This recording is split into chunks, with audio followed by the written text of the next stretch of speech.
আলিপুরদুয়ারে বুনো হাতির তাণ্ডবে ব্যাপক ক্ষতির মুখে ভাগ চাষী পরিবার। কুমারগ্রাম ব্লকের পূর্ব শালবাড়ি এলাকায় ৩ বিঘা জমির ধান সম্পূর্ণ তছনছ করলো হাতির দল।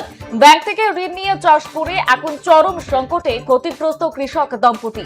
ক্ষতিগ্রস্ত চাষী জানিয়েছেন, ধার দেনা করে প্রায় ১৯,০০০ টাকা খরচে এই চাষ করেছিলেন। প্রতি বছর এখান থেকে ৬৫ থেকে ৭০ মণ ধান মিললেও এবার হাতির হানায় সব শেষ। একদিকে ব্যাংকের লোন, অন্যদিকে জমির মালিককে ভাগ দেওয়া, সব মিলিয়ে দিশেহারা পরিবারটি এখন সরকারি ক্ষতিপূরণের অপেক্ষায়।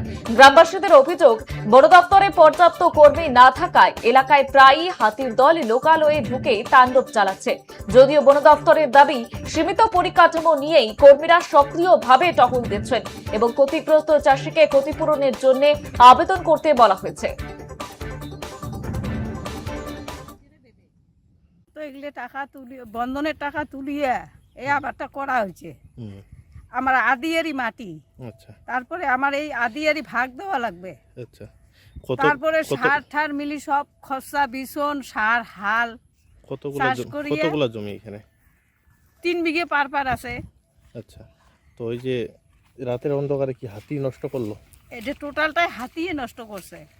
আচ্ছা, প্রথম বুধবারে রাতি করছে অল্প, তো করার পরে আমরা কই না, এদিকে তো অফিসের গার্ড ডিউটি করে, তা করার পরে তো আমরা ওইটাই ভাবছি যে দেখবে। পরে তো আর ডিউটি তো এমন করছে কি করে নাই, গার্ড হয়েছে 4টে 5টায় সারে আমার এই এলাকাটার। আমার অফিস তো বড় অফিস, কিন্তু আমার তো গার্ড নাই। তারপরে কি করলো?